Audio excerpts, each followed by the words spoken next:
नमस्ते। प्रसार शिक्षा की इस ऑनलाइन कक्षा में मैं डॉक्टर शशि शर्मा आपका स्वागत करती हूँ। हम पढ़ रहे थे प्रसार की शिक्षण विधियों के बारे में और उसके लिए क्या क्या शिक्षण सामग्री का उपयोग होता है। आज प्रस्तुत है इसका भाग 2। पिछले वीडियो में हमने जाना कि प्रसार शिक्षण विधियां क्या होती हैं और इनका वर्गीकरण इनके उपयोग के आधार पर किस प्रकार होता है। तब हमने पढ़ा था कि उपयोग के आधार पर प्रसार शिक्षण विधियों को 3 वर्गों में विभाजित किया गया है: व्यक्तिगत संपर्क, समूह संपर्क और जन संपर्क। आज हम पढ़ेंगे व्यक्तिगत संपर्क के लिए कौन कौन सी विधियां प्रयोग में लाई जाती हैं। व्यक्तिगत संपर्क का तात्पर्य यह है कि प्रसार कार्यकर्ता ग्रामीण लोगों से व्यक्तिगत रूप से एक एक व्यक्ति से संपर्क करता है। यह व्यक्तिगत संपर्क विधियां हैं और इनमें पहला प्रकार है घर, खेत अथवा कार्यस्थल पर जाकर भेंट।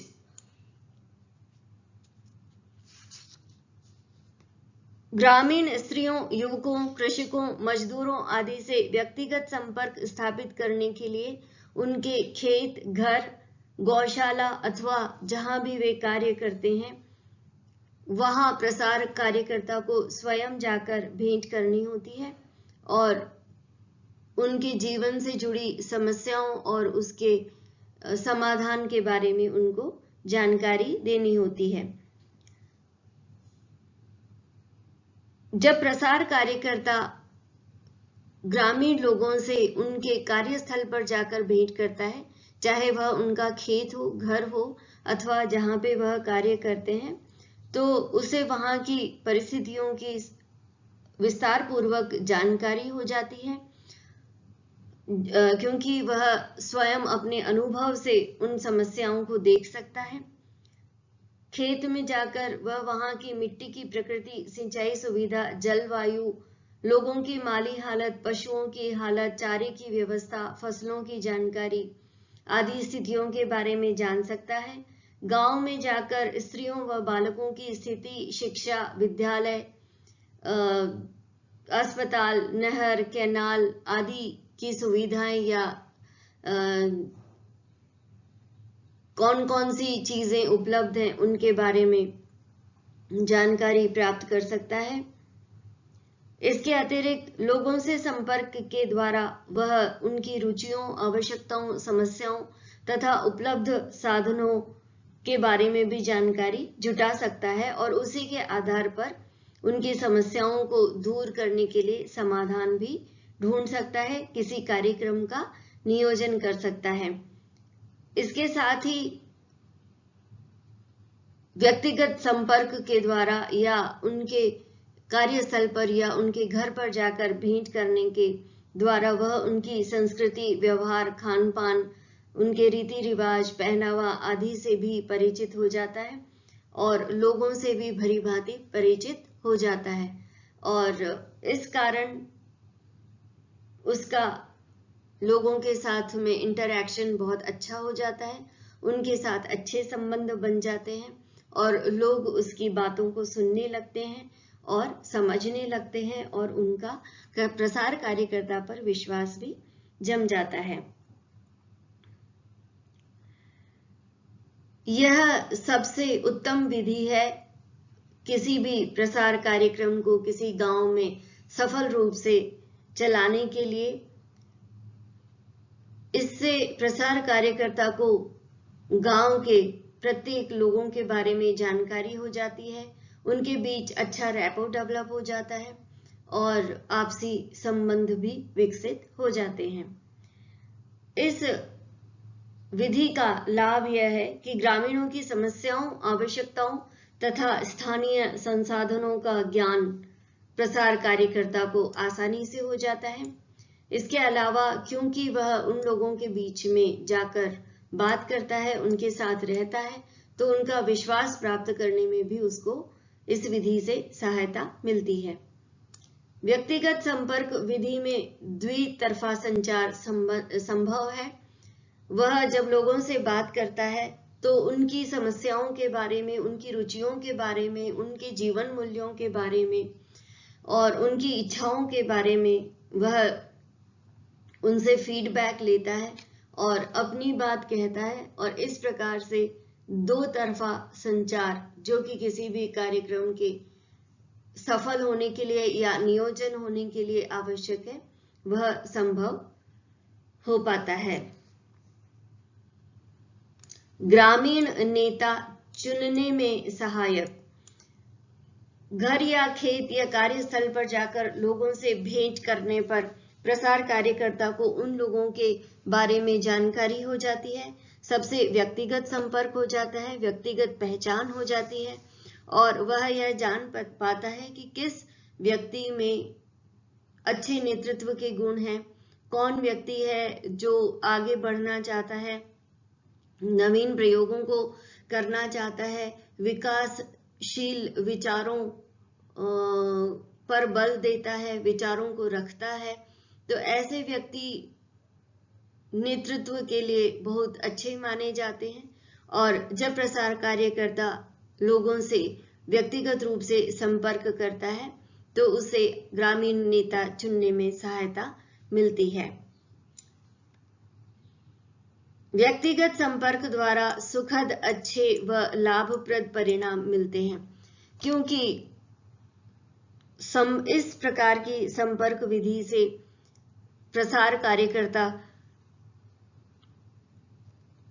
प्रत्येक व्यक्ति के खेत पर, घर पर, कार्यस्थल पर जाता है तो वहां की जो समस्याएं हैं वह उसे भली भांति समझ में आ सकती है। वह एक एक व्यक्ति की समस्याओं को सुन सकता है, समझ सकता है और उन्हें उसका समाधान बता सकता है।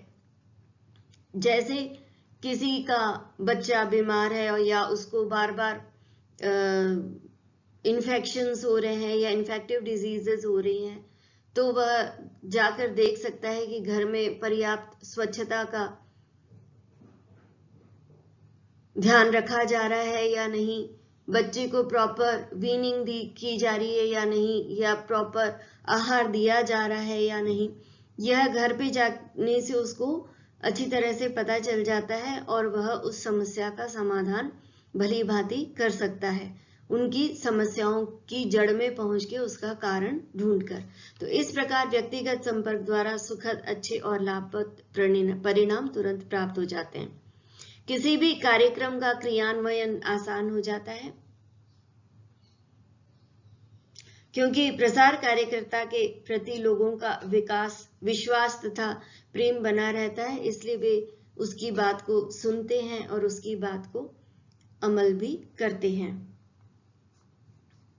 व्यक्तिगत संपर्क की कुछ सीमाएं भी हैं, क्योंकि हर एक व्यक्ति से जाकर उसके खेत पर या घर पर मिलना बहुत कठिन कार्य होता है और कई बार जब प्रसार कार्यकर्ता उनसे मिलने खेत पर जाता है या घर पर जाता है तो वे वहां उपलब्ध नहीं होते हैं, या अगर होते भी हैं तो उस समय वे अपने कामों में लगे होते हैं और ऐसे में वे अपना काम छोड़कर उसकी बात सुनने के लिए रुचि नहीं दिखाते हैं। तो ऐसे में प्रसार कार्यकर्ता के लिए बहुत मुश्किल हो जाता है व्यक्तिगत संपर्क करना। अतः उसको ऐसे समय का चयन करना पड़ता है जहां वह जिस समय पर लोगों से संपर्क कर सके और वे उसकी बात को सुनने के लिए उपलब्ध हों।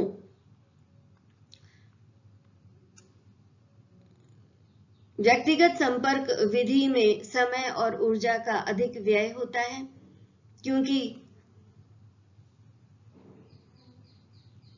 एक एक व्यक्ति से जाकर उसके खेत या घर या कार्यस्थल पर प्रसार कार्यकर्ता को मिलना होता है, तो हर एक व्यक्ति के पास जाना इसमें काफी समय लगता है। फिर हर एक व्यक्ति से विस्तार से बात करना, इसमें काफी अधिक समय लगता है और ऊर्जा का भी बहुत अधिक व्यय होता है, क्योंकि कई बार ऐसा होता है कि कई लोगों की समस्याएं समान होती हैं, परंतु व्यक्तिगत संपर्क के द्वारा कार्यकर्ता को एक एक व्यक्ति से जाकर उन समस्याओं का समाधान करना होता है और हर एक व्यक्ति को अलग से समझाना होता है। जबकि अगर कुछ लोगों की समस्याएं समान है और उनको इकट्ठा कर लिया जाए तो एक साथ ही उनको समस्याओं का समाधान बता दिया जाएगा और इस तरह से समय और ऊर्जा दोनों की बचत भी हो जाती है। हर बार और हर लोगों से मिलना कार्यकर्ता के लिए संभव नहीं है। कई बार ऐसा होता है कि ग्रामीण लोग उसको समय दे देते हैं और जब वह वहां पहुंचता है तो वे उपलब्ध नहीं होते हैं। ऐसे में प्रसार कार्यकर्ता को निराश होकर लौटना पड़ता है और उसका मनोबल भी टूटता है। इसके अलावा द्वेष व वैमनस्य की भावना का विकास होना भी एक संभावना होती है इस विधि में, या इसकी एक सीमा होती है, क्योंकि प्रसार कार्यकर्ता जिन लोगों से बार बार मिलता है, जिन लोगों की ज्यादा सुनता है और कुछ लोगों से अगर वह नहीं मिलता है और उनकी बातों पर ध्यान नहीं देता है तो उनमें हीन भावना घर कर जाती है और जिन लोगों से वह ज्यादा मिलता है उनके प्रति उनमें द्वेष और वैमनस्य की भावना का विकास हो जाता है। इसके अलावा कार्यकर्ता के पास घर घर जाने के लिए या व्यक्तिगत संपर्क के लिए पर्याप्त यातायात का साधन होना भी आवश्यक है और कई बार इतना बजट नहीं होता। ऐसे में उसको घर घर पैदल जाकर संपर्क स्थापित करना चाहता है और इसमें समय बहुत अधिक खर्च हो जाता है। कार्यकर्ता को अपने विषय के संबंध में पूर्ण ज्ञान होना चाहिए, पूरी जानकारी होनी चाहिए, क्योंकि वह लोगों के पास जाता है और उसे अगर पूर्ण जानकारी नहीं है तो वह लोगों की समस्याओं का समाधान अच्छी तरह से नहीं कर पाएगा और लोगों का विश्वास उसके ऊपर से उठ जाएगा। तो ये थे घर घर जाकर या घर, खेत अथवा कार्यस्थल पर जाकर भेंट करना, इसके लाभ। और कार्यालय में भेंट व्यक्तिगत संपर्क की दूसरी विधि है। इसमें ग्रामीण लोग अपनी समस्याओं के समाधान हेतु प्रसार कार्यकर्ता से उसके कार्यालय में भेंट करने जाते हैं। प्रसार कार्यकर्ता को कार्यालय में भेंट करने हेतु उपलब्ध रहना आवश्यक है। इसके लिए एक नियत समय उसे निर्धारित करना चाहिए और वहां पे उस समय पर उसे हमेशा उपलब्ध होना चाहिए। लोगों से वह बात कर सके, इसके लिए लोगों के बैठने हेतु पर्याप्त व्यवस्था होनी चाहिए, उनके लिए पानी की व्यवस्था होनी चाहिए, साथ ही उसके पास में सारी प्रसार सामग्रियां होनी चाहिए, शिक्षण सामग्रियां होनी चाहिए। इसके अलावा उसके पास उन्नत बीजों के नमूने, खाद, उर्वरक, कीटनाशक, चूहा मार दवाइयां, दवा छिड़कने वाले यंत्र आदि उपकरण भी उसके पास उपलब्ध होने चाहिए। यदि किसी समस्या का समाधान उसके पास नहीं है तो उसे ज्ञात होना चाहिए कि उस समस्या से संबंधित विषय विशेषज्ञ कौन है जो कि ग्रामीणों को उनकी समस्या का हल बता सके। तो उसे ज्ञात होना चाहिए कि इन विषय विशेषज्ञों से वह कब संपर्क कर सकता है और ग्रामीणों की समस्या का समाधान उन्हें प्रदान करवा सकता है। इस विधि के लाभ हैं, यह अधिक प्रभावशाली होती है क्योंकि ग्रामीण लोग अपनी समस्या को सुलझाने के लिए स्वयं चल के प्रसार कार्यकर्ता के पास जाते हैं। यह सीखने के लिए प्रेरित करने में सहायक विधि है। प्रसार कार्यकर्ता द्वारा समस्या के समाधान से लोगों के दिलो दिमाग पर गहरा प्रभाव पड़ता है। वे सीखने के इच्छुक हो जाते हैं और सीखकर या प्रशिक्षण प्राप्त कर अपने जीवन को बेहतर बनाने में अपनी स्वयं की सहायता करने के लिए प्रेरित होते हैं। समस्याओं के समाधान के लिए यह विधि बहुत उपयुक्त है क्योंकि जिन समस्याओं का समाधान ग्रामीण लोग नहीं कर पाते हैं या प्रसार कार्यकर्ता भी नहीं कर पाता है, वह विषय विशेषज्ञों की राय से किया जा सकता है। कार्यालय में प्रसार कार्यकर्ता ग्रामीणों को कई चीजों के बारे में विस्तृत जानकारी दे सकता है, जैसे उन्नत बीजों को कहां से खरीदा जाए, खाद उर्वरकों आदि के लिए सब्सिडी कहां से मिलती है, ऋण कहां से मिलता है, ऋण के लिए औपचारिकताएं कैसे पूरी की जा सकती हैं, और पशु खरीदने हैं या कृषि यंत्र खरीदने हैं तो उन्हें ऋण कहां से मिलते हैं, उसका फॉर्म अगर देना हो तो वह उन लोगों को दे सकता है। इसके अलावा गोबर गैस प्लांट कैसे लगाया जाता है या कंपोस्ट खाद कैसे बनाई जाती है, ये सारी की सारी जानकारी वह उन्हें अच्छी तरह से दे सकता है जब वे उसे कार्यालय पर भेंट करने आते हैं।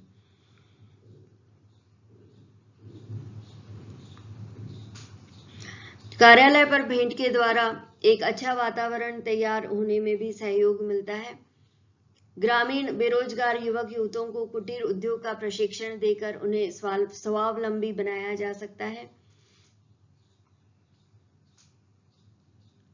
इस प्रकार से कार्यालय में भेंट एक महत्वपूर्ण विधि है, लोगों के मध्य उन्नत तकनीकों का विकास करने के लिए, उनको इसके बारे में जानकारी देने के लिए और उनकी समस्याओं का समाधान उन्हें देने के लिए। इसकी सीमाएं भी हैं। प्रसार कार्यकर्ता कई बार उपलब्ध नहीं हो पाता है। ऐसे में जब ग्रामीण प्रसार कार्यकर्ता के पास जाते हैं और वह वहां उपलब्ध नहीं होता तो वे निराश हो जाते हैं और उनमें प्रसार कार्यकर्ता के प्रति जो विश्वास है वह खत्म हो जाता है, समाप्त हो जाता है और वह धीरे धीरे उसके पास आना बंद कर देते हैं। समय व ऊर्जा का व्यय भी इस विधि में अधिक होता है, क्योंकि हर एक व्यक्ति अलग अलग समय पर जाता है और एक एक व्यक्ति के लिए प्रसार कार्यकर्ता को बहुत अधिक समय देना पड़ता है उसकी समस्याओं को सुनने के लिए और उनका समाधान ढूंढने के लिए। इसके अलावा कार्यकर्ता को अनुभवी और विषय का ज्ञान होना अत्यधिक आवश्यक है।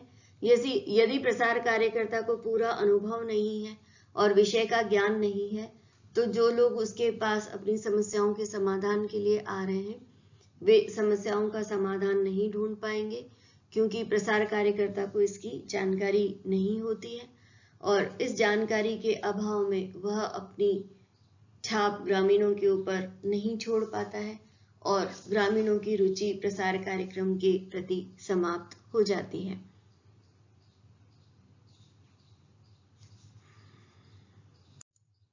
तीसरी विधि है व्यक्तिगत संपर्क की, टेलीफोन से संपर्क करना।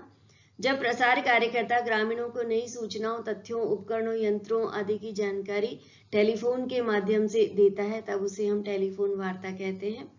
आज के दिनों में यह बहुत कॉमन विधि हो गई है और अगर वीडियो कॉल की जाती है तो स्मार्टफोन का प्रयोग करके तो यह और भी आसान हो गया है कि प्रसार कार्यकर्ता को घर घर नहीं जाना पड़ता है व्यक्तिगत संपर्क के लिए, बल्कि वह कार्यालय में बैठे बैठे ही टेलीफोन कॉल के द्वारा अलग अलग व्यक्तियों से व्यक्तिगत संपर्क कर सकता है और वीडियो कॉल के द्वारा वह उनकी समस्याओं को रूबरू भी देख सकता है।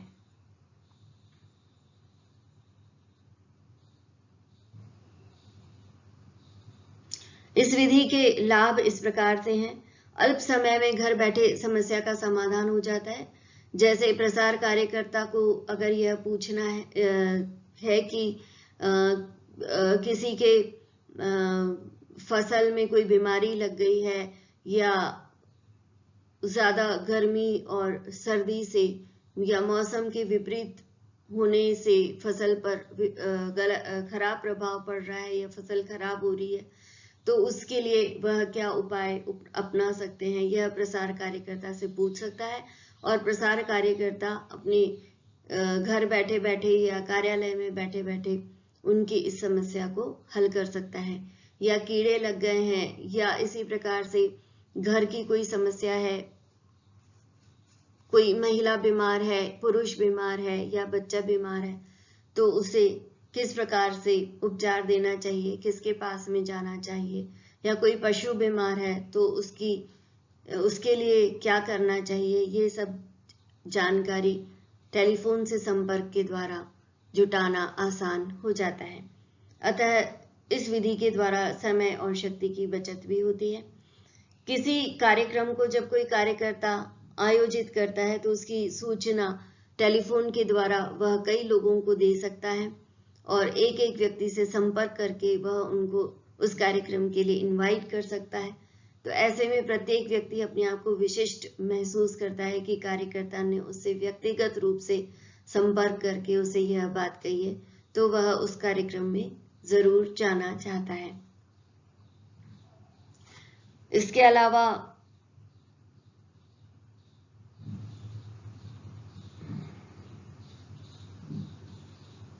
अगर प्रसार कार्यकर्ता कार्यालय में उपलब्ध नहीं है तो टेलीफोन के द्वारा वह जहां भी होता है उसकी उपलब्धता बढ़ जाती है, उसकी उपलब्धता की सूचना प्राप्त हो सकती है, ताकि ग्रामीण प्रसार कार्यकर्ता के पास मिलने उसके कार्यालय जाएं और वह नहीं हो तो उनकी सारी कोशिशें या उनकी जो यात्रा है वह विफल हो जाती है। ऐसे में वह पहले से ही फोन से जानकारी प्राप्त कर सकते हैं कि प्रसार कार्यकर्ता अपने कार्यालय में उपलब्ध है या नहीं, तो उसके अकॉर्डिंग वह अपना अगला कदम उठा सकते हैं और इससे उनके श्रम, समय और शक्ति की बचत हो जाती है। इसकी कुछ सीमाएं भी हैं। कई बार टेलीफोन खराब हो जाता है तो संपर्क टूट जाते हैं या स्थापित नहीं हो पाते हैं। कई बार सिग्नल्स की समस्या आने के कारण संपर्क स्थापित नहीं हो पाता और यह खर्चीली विधि है, क्योंकि फोन को एक्टिवेट करने के लिए हर महीने कुछ न कुछ रुपए फोन के अकाउंट में डलवाने पड़ते हैं, तभी फोन से बात संभव हो पाती है और हर किसी के लिए यह अफोर्डेबल नहीं है। चौथी विधि है व्यक्तिगत संपर्क की, व्यक्तिगत पत्र लिखकर संपर्क स्थापित करना। जब प्रसार कार्यकर्ता नवीन चीजों की जानकारी व्यक्तिगत पत्र पर लिखकर लोगों तक पहुंचाता है तो यह व्यक्तिगत संपर्क विधि कहलाती है। हाँ, कई बार उन्नत किसान अपनी समस्याओं को प्रसार कार्यकर्ता तक पत्र के माध्यम से लिखकर भेजता है तथा उत्तर में प्रसार कार्यकर्ता उसका जवाब भी या समाधान भी पत्र लिखकर ही करता है। परंतु इन दिनों पत्र व्यवहार जो है वह समाप्त होता जा रहा है, क्योंकि मोबाइल फोन और लैंडलाइन फोन के द्वारा यह विधि अधिक प्रचलन में है और इसके द्वारा व्यक्ति तुरंत आपस में बातचीत कर सकता है, तो कई सवाल पूछ सकता है और उनका समाधान कर सकता है। इसका लाभ है पत्र में मनोभाव होते हैं, संवेग होते हैं तथा समस्याओं का विस्तार से वर्णन रहता है। दूसरा, आत्मीय संबंधों की स्थापना भी व्यक्तिगत पत्र के द्वारा हो जाती है और इसकी सीमाएं इस प्रकार से है। अधिक समय व ऊर्जा का व्यय होता है क्योंकि पत्र लिखने में समय होता है। साथ ही जब एक पत्र पोस्टल सर्विसेज के द्वारा दूसरी जगह पहुंचता है तो उसमें समय भी अधिक लग जाता है।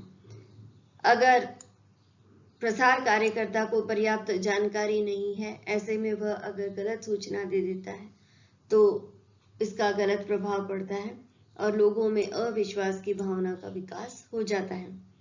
कई बार कार्यालय में संपूर्ण जानकारी की उपलब्धता का अभाव होता है और ऐसे में वह व्यक्तिगत रूप से पत्र लिखकर भी उनकी समस्याओं का समाधान नहीं कर पाता है। तो इस प्रकार से हमने जाना कि व्यक्तिगत संपर्क के द्वारा प्रसार शिक्षण की विधियां कौन कौन सी हैं और उनके लाभ और हानियां क्या क्या हैं। अब समूह विधि के बारे में हम पढ़ेंगे अगले वीडियो में। आपने यह वीडियो ध्यान से सुना, इसके लिए आपका बहुत बहुत धन्यवाद। नमस्ते।